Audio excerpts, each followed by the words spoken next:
Hello everyone, I'm the Pinup Ghoul and I don't have a cool theme song or catchphrase, but today I want to talk about something that's very near and dear to my heart, the cartoon called Jem, or Jem and the Holograms for you purists.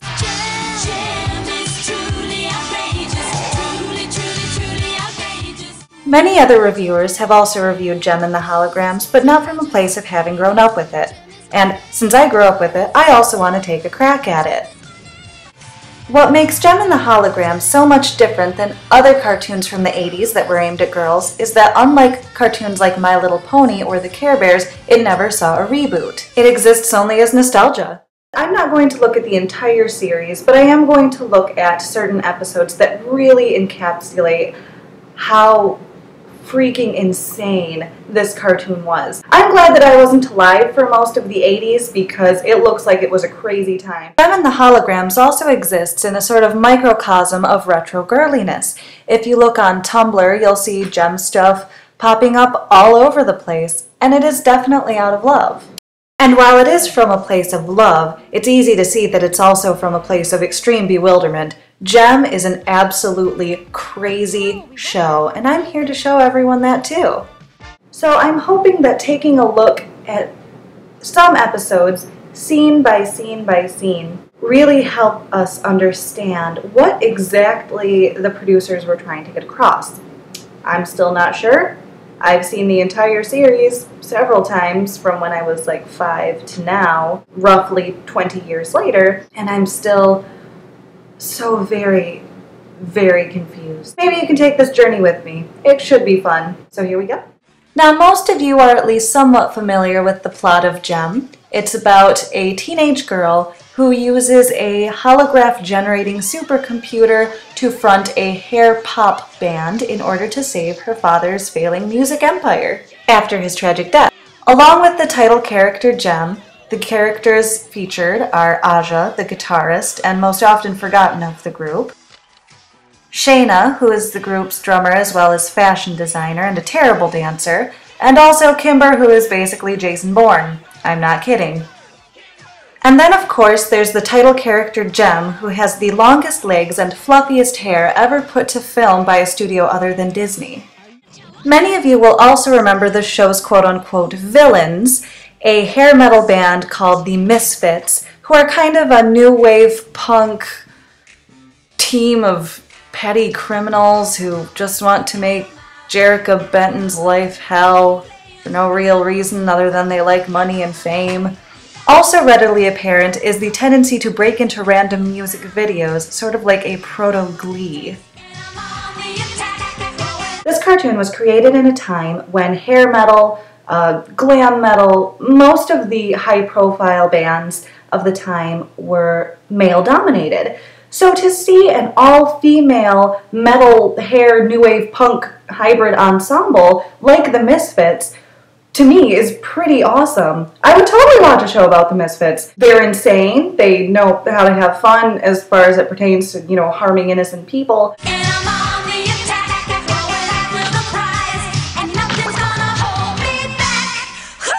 It is actually something very fresh and interesting for the Starlight Music label.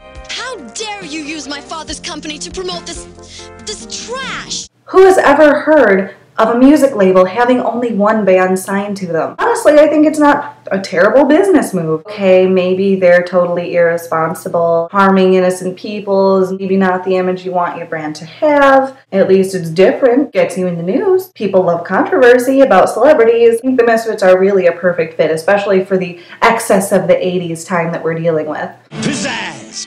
In addition to Starlight Music, Jerrica's father also ran a foster home for girls, which was operated using the funds that they made from the recording company. I need money for Starlight House.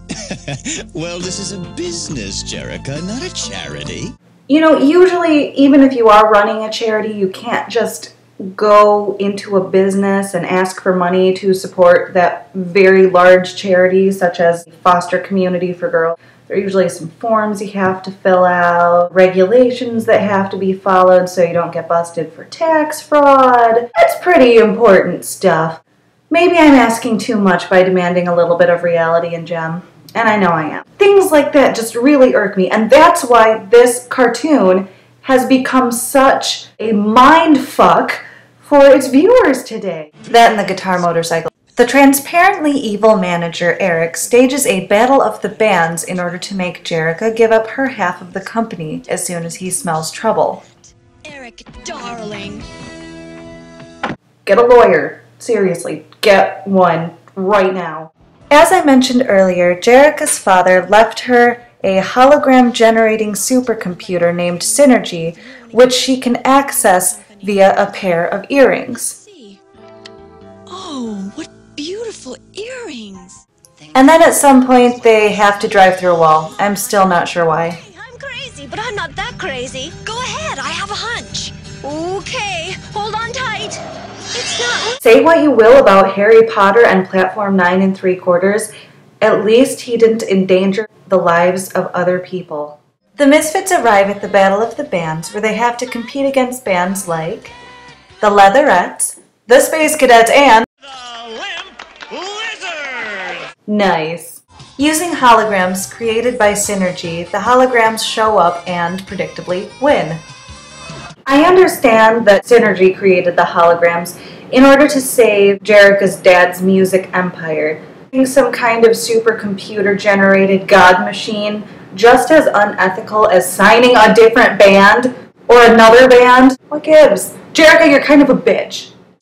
Immediately sensing that something is amiss, Eric goes to investigate the strange occurrences while Jem projects a hologram of Jerrica onto the main stage, runs off the stage, and promptly deactivates it.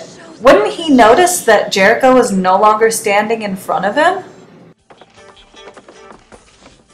I would probably sense that something was amiss too if one of the people on stage started flying. What? Get back here! Flying is not allowed! That is a special effect that other bands don't have. It's cheating! Cheater! The animation gets better. Sometimes. A producer overhears their conversation and offers to throw in not only a multi-million-dollar movie contract, but a beautiful mansion as well. Wins this contest, this magnificent mansion. If a company can give away housing and a movie contract, which I assume is multi-million-dollar, just from a band winning a contest, I don't think they're doing badly enough to cause all this commotion. During the conversation, the Misfits take the opportunity to take Jem and the Hologram stuff, and then they promptly give chase. The Misfits throw the instruments back, sending the holograms careening off of a cliff. Seriously, she throws an electric piano at them! I forget, why did we steal this in the first place? Because we were just gonna throw it at them? Just gonna weaponize it? That was a good plan. Nice that we went through all the trouble of, maybe incriminating ourselves in some sort of grand larceny type of thing. Got things that we didn't really need. Used the gas to get away because we stole it. Yeah, let's just throw it back. No big deal. Not like we worked hard for it or anything. While facing death on the edge of a cliff, Jerrica gets the idea to use Synergy to summon a hologram of Jem to attract the attention of boyfriend Rio, who is stricken with eternal and perpetual Lois Lane syndrome. That's Jem. Rio arrives and helps them out with some rope. We just felt like hanging around. Hee hee, puns. Rio's valiant rescue of Jem is all over the news, which of course upsets Eric. Not only did you give Jerrica's band $1 million worth of publicity, but you're lucky she didn't call the police. Yes, you are. I am so glad someone finally mentioned that. It'll never come up again. Eric then calls a small-time criminal to perpetuate some petty crimes on Starlight House. Remember, I just want you to make her nervous. And of course by that I mean burn it down! Also cosplaying as Geordie LaForge. He's Duke Nukem, wears Geordie LaForge glasses, and practices Muay Thai. Oh man, the holograms do not stand a chance. Just give up now. A confrontation with the thief results in Kimber dropping an antique lantern, setting the place ablaze. The lantern! You had money for antique lamp oil, but not for a flashlight. The thief escapes, using the least death-defying jump in the history of television, promptly runs away and leaves the mansion and the girls inside to burn. This episode follows the 80s cliffhanger soap opera type of formula. Not an uplifting ending, but certainly engaging.